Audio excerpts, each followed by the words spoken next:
Hey, content creators, and welcome back to the show.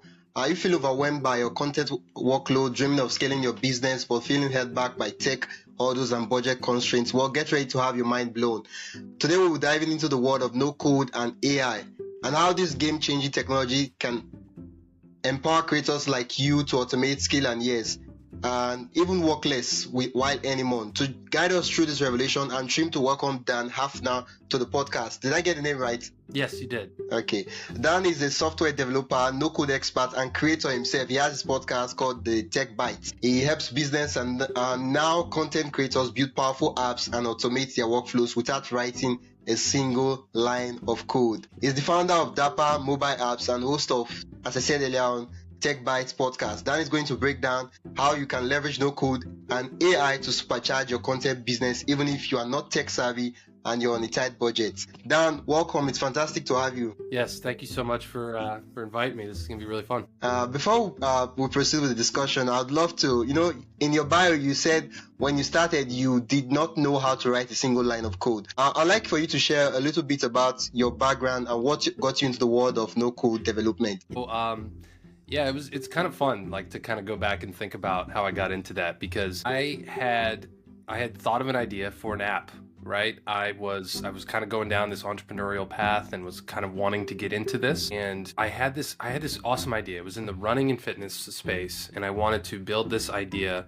But like you said, I didn't know how to code. I didn't know how to bring it to life. I was like, okay, I got this cool thing I want to build, but now how do I do it? So I went down the traditional route of like, okay, what would it cost for me to hire somebody to do this? And then they were like, way too much money. Hundreds of thousands of dollars, right? So I was like, okay, that's not gonna work. So then I was like, okay, maybe I'll just teach myself how to code. So I did that for a couple of weeks, and to be honest, it was like, I can't do this. I was taking classes, I was using other apps to learn. It wasn't something I wanted to do. I could see myself doing. So, through the magic of Google, I found these tools that said no code tools to build what you wanted to build. And my mind was blown. And like that has forever changed my trajectory of this, because I realized I could build what I wanted to build without having to learn code or spend a ton of money. So that's kind of how I got started with it. And then I dove into each platform, and I would build a little bit in here and I would build a little bit in here. And I eventually was able to bring my app to life and launch it, and didn't have to learn how to code, didn't have to do any of that stuff. And it was amazing. Like it was really, really cool to just look at it on the App Store. Like it was real, it was live. It was like, wow, like I did this, and that was kind of how I got started with it all. Yeah. Can you remember like when was this exactly? It was like 2017 or 2018. Wow. It was a while ago. That was like way back before no code became something that was really, really trending. Yeah, I mean, no code's been around for a long time. I know one of the biggest platforms out there, Bubble, has been around since like 2010. So wow. it's not a super new thing, but it's really getting to be, like you said before we hit record, like it's really getting to be the hot topic. Yeah. Taking off. It's kind of blowing up right now. Yeah, becoming really, really popular. Popularity. Yeah. Yes. Yeah. Because I've heard of no code, and before we go into the discussion, I wanted to ask, when you saw like there was an alternative for no code, did you like have this skepticism that why is it, if there was this like this less stressful way, why was it that is it as good as doing the code? Because at some time, like, was there that skepticism? You said, was there skepticism in whether like it could be if as no good? code was the real deal, or if it was just like not good enough? Like, did you have that fear that it will not create an app that would be, really good for the user? Yes. Okay. Got it. Yeah. I did. I mean, I didn't have it at first, but then when I dove into and I was building things over and over again, you start to run into like, oh, I see the limitations of this, and every platform's different. There's there's new ones every day that come out, Yeah. So that was kind of something that, it wasn't, I didn't realize the limitations until I got into it. And then I was like, this doesn't allow for whatever thing I was looking for, or I needed to have GPS access. And I was like, wow, this doesn't really have this. Or, it was really more feature based rather than because a lot of them are built with design in mind. Like they're built to make things look nice and feel nice. And the UI and the UX is very clean and nice, but it's really the features that can be kind of like, well, this is not really working out sometimes. Now, granted, that was 6 or 7 years ago. Things have come a long way since then. Yeah. So there's a lot more. I was actually just on a call with another platform yesterday, kind of getting the ins and outs of what they do, and my mind was like blown. They have HIPAA compliance, they have SOC 2 compliance, government stuff that's available. Like you can, it's that was not a thing 5 years ago. Like that's a thing now. So yeah, it's just, it continues to blow my mind every single day. The more I learn about it, and the more I research it. Yeah, personally, I just feel that tech is moving like faster than it has ever moved. And you might just wake up and realize that, whoa, that stuff I was doing before, like that's like the old. There is a better way in town. I've noticed that your focus seems to help content creators to build apps without code. Now, right now, of course, there are tech companies and big companies. So the question I have as a content creator, if there are tech companies that are building these technologies and everything, why should I, as a content creator, like my stuff is content creation, why should I bother thinking of no code and learn all those? Yeah, I mean, the reality is you're probably using that without even knowing it at this point, right? Like that's probably the reality. If you use tools like Descript, or we're even using Riverside to complete this, like this is a form of a no code thing, right? And the other cool thing about it is that inside of specifically content creation, the world of content creation is a very, very, I don't want to say cutthroat, but it's a volume based world. You have to put out quantity and quality kind of at the same time with this kind of stuff. And that's very, very hard to do when you're just one person doing everything manually, right? So when you learn to leverage AI, when you learn to leverage these types of tools that can multiply your efforts, automate your efforts, or even delegate your efforts, I mean, what does that give you? That gives you such a time advantage. That gives you such a production advantage over so many other people, and so many other people who aren't doing this, that, I mean, if that's what you're after, I mean, that's kind of a no-brainer, you know? So yeah, like I think a lot of people are using tools kind of without even realizing it. And that's kind of the beauty, is you start to realize, like, oh, like there's so many of these tools are built in such a way that they make it simple and easy for you to succeed if you still put in the work, if you still do these things. Like AI is not gonna replace all this stuff. You know, I'm sure you maybe have questions about that, but that's what I would say. Like it's a scalable model. It's a production model. There's so many. Your mind is the only barrier Limits. that you have to be able to. Yeah, exactly. Yeah, I feel like when it comes to this no code, I feel like, it's more like, if you've never let's say a BMW car or a red car, and the moment you start studying about red cars or BMW, you start noticing that you start seeing more of red cars. You're like, wow. So there have been red cars all around me. I feel that most of the no code tools out there, they don't have labels, so we don't really know if it's no code tools. It's until we start diving deep into the stuff, that's when you're like, wow. So that's what I've been using. And Yeah, yeah. You're absolutely right. Sorry, go ahead. before we go into the meat of this episode and everything, I want us to like clear some misconceptions some persons have about no. Some of my audience will have about no code.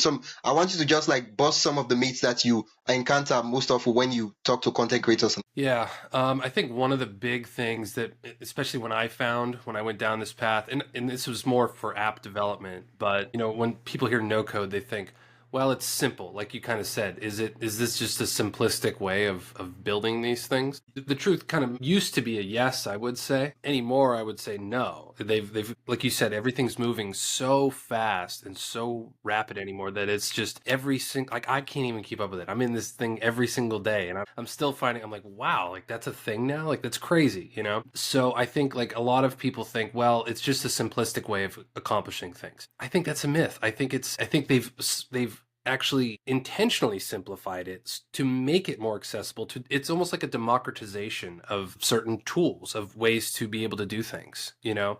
So I think that's one. I think the other one of the other myths that I come across a lot is, well, I don't really, with code I can own the code. With no code, it's like, how can I scale with this? I don't own the actual thing, right? And that's a real thing, because there's a lot of, you know, platforms out there that you can't really say that you own the code for this particular thing that you're building, whether it's an app or a website or whatever. And content creation is actually a different thing, because if you have ChatGPT creating the content, does that content belong to them? Does it belong to you? Does it belong to your client? Does it belong? There's a lot of legal things that go on with that, and those are actually kind of getting resolved over, like, kind of as we speak now. Like, there's, at least here in the United States, there's a lot of legal actions that are kind of going to be able to give us clarity on that. Internationally, I don't know how all that's going to work out. The other thing to think about is that it still allows you to move faster, and you still own the idea, and you own the content, and you own, like, that intellectual property that surrounds whatever you're building, because that's originally from you. Like, that's something that you came up with, that you could still take if that platform died, or they were like, nope, you can't have this anymore. You could still go over and do it over here. You know what I mean? Yeah, those are a couple of the big, myths that I see. There's a couple of more. But those are really, I think, kind of the things, and it really gives you such an advantage to a lot of things that you're doing. Yeah, like I've seen cases of companies that built with no code, and some of them they are like $1 million valuation at moment. And just with no code, it's like it's easier to get in the door and to test fast and see if it's good or not, instead of spending like a money and then. Yeah, I mean, we've even helped a couple of clients, who came to us just like in a hurry to get products out, because they had gone a traditional development route and it was just slow progress, wasn't working out, and we were able to get something up for them in, a matter of weeks or a couple of months. And it saved the day. It was like, wow, like they actually had something that was tangible, that was usable, instead of just like continually dumping money into something and not having anything to show for it. And then it's just such a cool thing to be like, wow, like you helped this come to life. Like, that's one of the exciting things I get to do.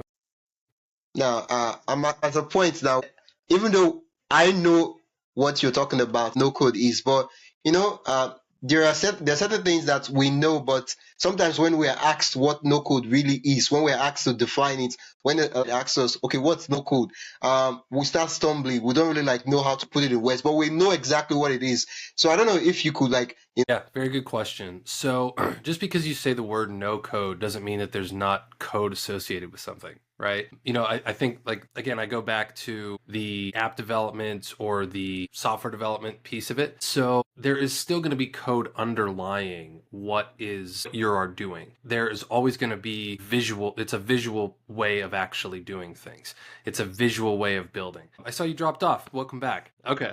That's okay. I was still answering the questions, but you asked, like, what is, when you say no code is, yeah. And so it's a way of you as the user get to interface with the tool without having to write the code, without having to learn HTML or Python or React or JavaScript or anything like that. It's a way of dragging and dropping things, of clicking and pointing, of actually being able to build on top of the existing platform without having to learn how to do those coding things. So there's always going to be code underlying it. It's just that you are not interfacing with it as the end user. Does that make sense? Yeah. So what I'll answer your question with a question. What is the main thing that would want to benefit you? Like, are you trying to automate and scale? Are you trying to build a new website or an app? Are you trying to, automate some things or use AI, or like what would be most beneficial for what you're trying to do? Okay. That's good. So there's a couple of the main tools out there I recommend people check out are Zapier and Make. Those are really two of the main tools that are going to make your life so much easier in so many different ways. So what they are no-code tools that are automation-based tools and connect a lot of things to a lot of things. So, for example, we're using Riverside to do this episode. You could then connect this to your Zapier account, and you could say, okay, every time that there's a new recording in Riverside, I want to automatically transcribe it and then post that summary as a teaser post on my X account or my Facebook account. And then I also want to pull the clips out and post them on YouTube and do all these automatic things, and then write up a summary for me that is going to be to my email list, and do all these things that are automatically done as soon as you click finish. I think I just put together a podcast series in my own podcast called the No Code Advantage, which I just did a good episode on this, released today, so you guys can check that out. But it talks about all these different tools, all these different things, this process of what are you trying to accomplish? Just like I asked you, like, you're trying to automate, trying to build something new, what are you trying to do? Find the right tool that's going to be able to help you accomplish that. And then 3, dive in and actually map it out and then actually build it, right? So I think those are really, that's like kind of the 3-step process that I like to walk people through of how you can actually get started in this. Mm-hmm. Mm-hmm. Yes, so there's a tool I would recommend for you called Calendly. That is maybe you've heard of it or maybe you haven't. It is a calendar booking tool where you can do all of those things exactly like you said. You find a guest, someone like me, I can go on and book the time slot. There's an automatic confirmation email that sends. You can even embed like a Loom video or a quick like welcome message to say, hey, check out what I need from you, right? Then you could do reminders the day before. I think you sent those on your podcast as well. I remember getting the emails. And then the other cool thing is you can do follow-up emails, and you could say, hey, 24 hours after the interview, send this email. 48 hours after the interview, or 72 hours or whatever, another thank you email, or, anything else that you would need from me, like a headshot or a description or anything like that, to notify of, like, this is what I do for my podcast is I have an automation that says when I'm ready to schedule my podcast post, there's an email that's going to go out, and it includes the host's name, the go live date, the link to their episode, and the headshot and the thumbnail for it. Right? And then it sends that to them 24 hours before the episode goes live, so that they have everything that they need to share it, to help promote it and do those types of things. So map out the flow that you want and then find the tool to build it. Yeah, it's a good question. I heard one of my mentors told me a couple of months ago, he said, AI is basically going to be no code in the next 5 years, 5 to 10 years. And that's pretty incredible when you think about it, because,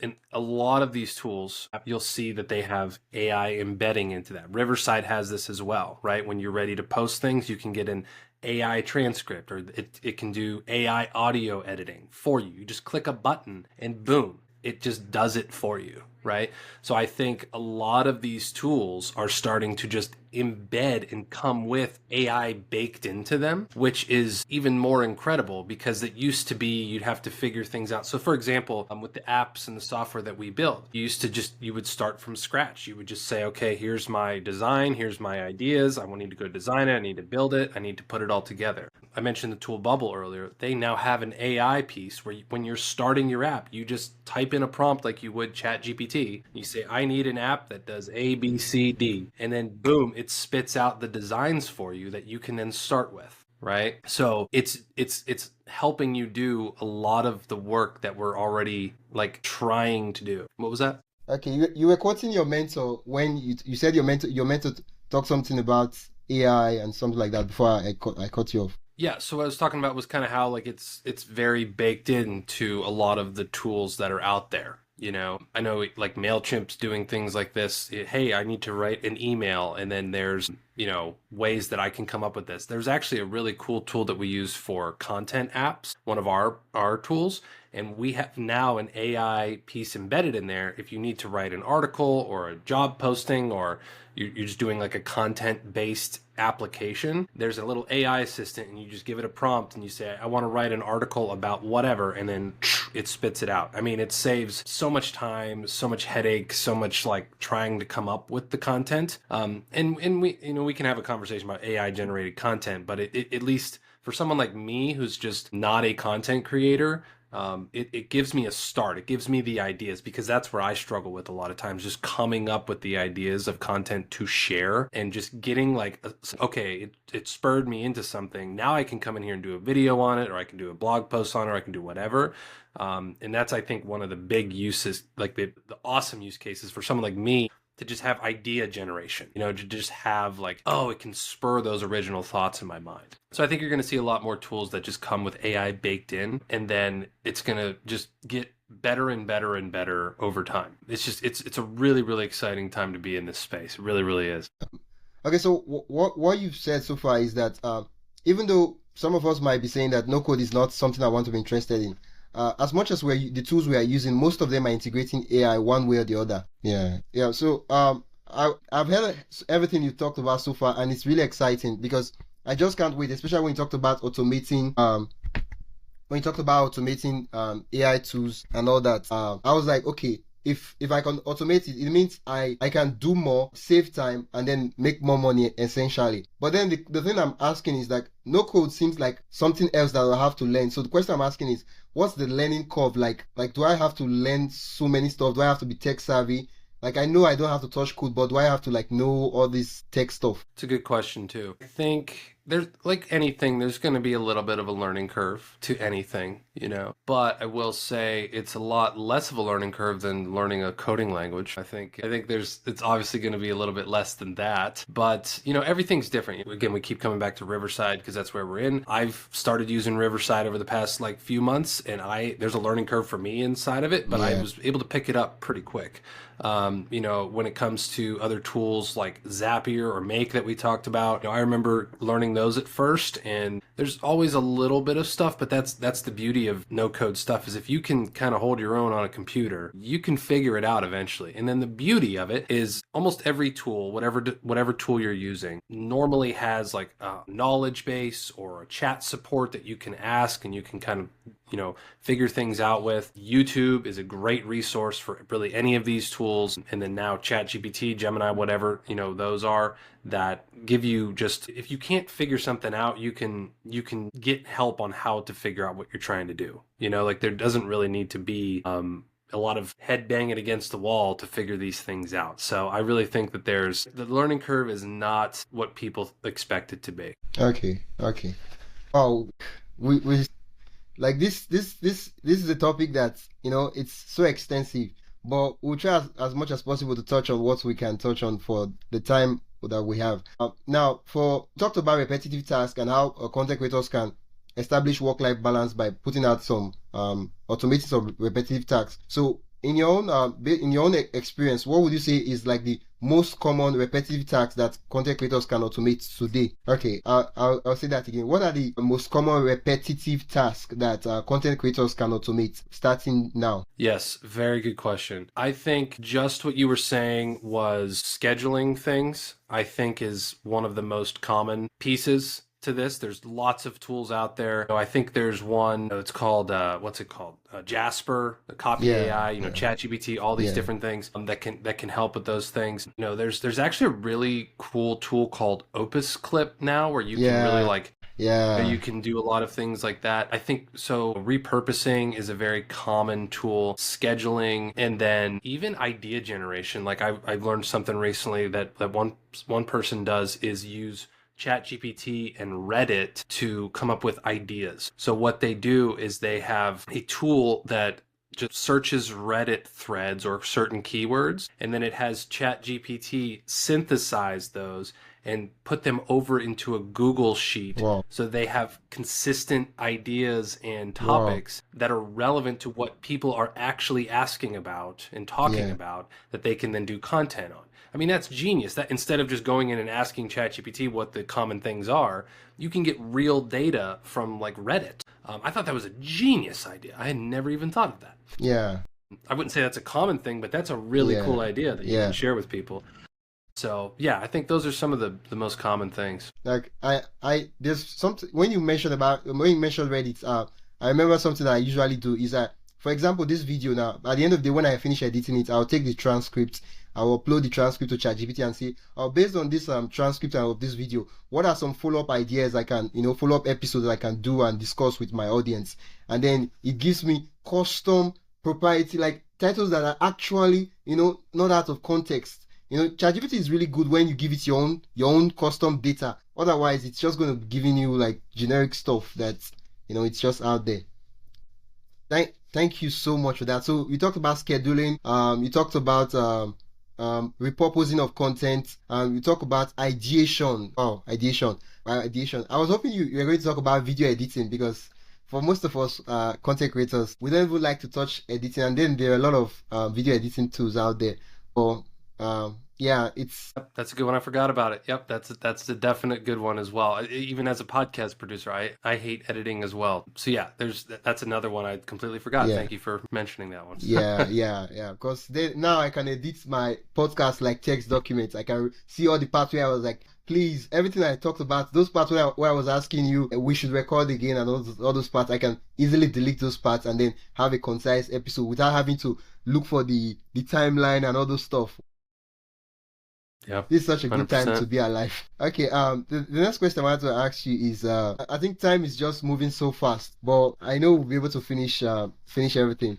Okay, we've talked about scaling, we've talked about automating, and you've also talked about debunking. You've also debunked some of the myths that content creators have, right? You've shared some tasks that people can automate instantly. Now, I'd love for you to like share some examples of, you have a software company called Dapper No Code. What are some examples of really, really good case studies that you have, you guys have worked on that you really excited with the outputs? Yeah.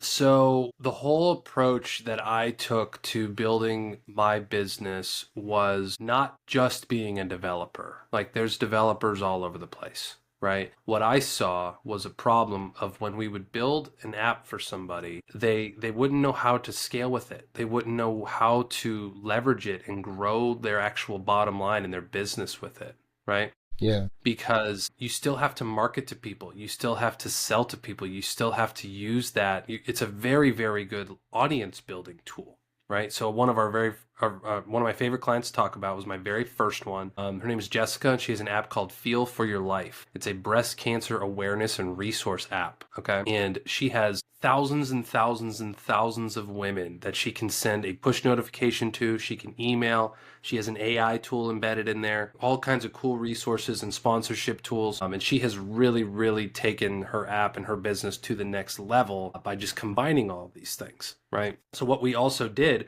was this is what we do for people we work with, is we tie your front end application or your software into a back end CRM system. So every time somebody's signing up with, again, this is kind of a way that we do automation just like this. If somebody signs up for your app, they're zapped over into your CRM automation tool, and then they're enrolled in marketing messages. They're enrolled in onboarding messages, a sequence of, hey, welcome to the app. Hey, did you know you could do this? Did you know you could do that? Hey, would you want to upgrade here? Hey, all these different things. And you can even do text messaging and things like that too. So, we've built a lot of like an entire ecosystem for people. So it's like, hey, I just need you to build me this thing. It's like, okay, that's great. But we can also give you all this other stuff that you're going to find out you need eventually. Right? Yeah. So I would encourage, people who are content creators, think about that in terms of your business. If you have a content creation business, you're a freelancer, whatever, how can you be more than just a content creator? How can you also provide people this service that they're going to ask for eventually anyway? How can you provide, like, go deeper, like the iceberg method, right? Like there's 10% of it up here and 90% of the iceberg's below water. Right? Yeah. Like what can you do to provide different things, to automate different things, to look like you are just like the solution provider for them? I would encourage people to think about that, because once I did that, I was able to charge a lot more money. I was able to get a lot more clients, and I was able to have a lot deeper relationships with them because everything is just in their ecosystem. In our ecosystem. So it's the power of creativity. It's the power of imagination. Yeah, one thing we did not really talk about is, right now anybody can create content. Anybody, like there are video generation tools where you can even dub yourself and kind of like clone yourself, and then it starts talking and saying stuff. So content is a commodity. Like it's something that it's easy to create out there. But I think content creators right now should be focusing on transformation, and that's where like no code will really come in. Because, for example, for most of my favorite creators that I would love to like gain access to them, I can't really gain access. Like they can't really serve everybody, but they can use their knowledge, their experience and everything, and create a full kind of like a calculator, or more like an interactive tool that, okay, if I'm a podcaster, I'm just starting out, I fill in some questions, and then the tool will give me an exact recommendation of a mic that fits my budget, the platform I should start on. And this is not just generic advice. This is based on what I'm giving. And this behind the scenes, of course, the content creator who is experienced would like go through some series of proprietary stuff and all that to create that. And I feel that I think what people want is solution to their problems for most content creators, except of course entertainment and all that. And no code would really help transformation. So what I want to ask you is how can we as content creators, how can we like integrate that into our content and kind of like offer that as kind of like monetize our content instead of just ads and affiliates? Yeah, yeah. So that was one thing I didn't even talk about in terms of tools and stuff is chatbots. You know, like there are, just like you mentioned, there are ways, there's tools out there where you could create the Wisdom Journey podcast knowledge base or bot that anyone could go in and ask questions on about anything in the show, anything that you said, like recommendations for podcasting, how to get started, what to do, what to talk about, who to have on, like all these different things inside of, you can go again very deep in terms of knowledge, and you can build that AI bot to just scale, you know, all the time. It can be available 24/7, 365 for people in ways that, you know, you can provide to people, you can charge subscriptions for, but then you can also, there's a lot of tools out there that can do auto responses for commenting and liking and things like that on inside of the, you know, whatever tool you're using on social media. Because that's a big thing too. Like what if you go super viral one day? How are you going to respond to, you know, all these different things, you know? So I think like there's a lot of tools, there's a lot of ways out there that you can build those types of things to kind of multiply yourself. And then the cool thing about that is, this is exactly what I did with app development, is once you build that thing for yourself, now you have a really cool tool that's probably useful for someone else, and someone else would probably pay you for, right? So you can then package that up as something to say, hey, I built this really cool bot that does this, this, and this. Hey, would you want access to it for, you know, $100? Here you go. Boom. Off you go. You sell 10 copies that, you made $1,000. You know, so, or you could even do more. You know, always have a mind of, if I create something for myself and I solve the problem for myself using a no-code tool, the chances are I could probably resell that to people for, and it's just another revenue stream. Yeah.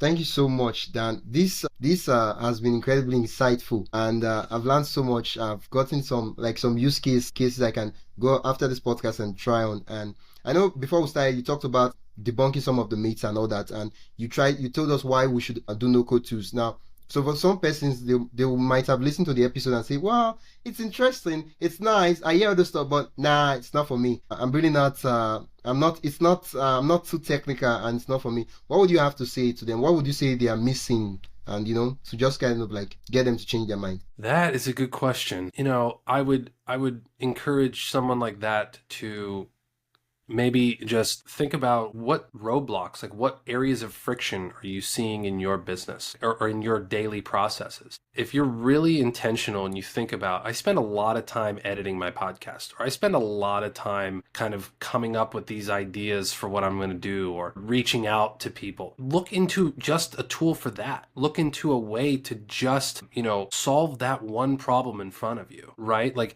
if you could save yourself that little bit of time, maybe it's an hour a week or an hour a day. I mean, isn't that worth it to you? Like, I mean, I don't know. Like that's my opinion. If you don't think it's worth it to you, then I don't know if there is any changing your mind, you know? But I would think about that. Like, what's an area of friction that you constantly find yourself like, oh, I wish there was something for this. That's an opportunity for you. Like, that's an opportunity to say, maybe I could find something that would be useful for me to look into or change, or, you know, find a tool that I could, you know, either even subscribe to or build one myself, maybe, you know? So I would really think about that. Like that's what I would say to make someone reconsider.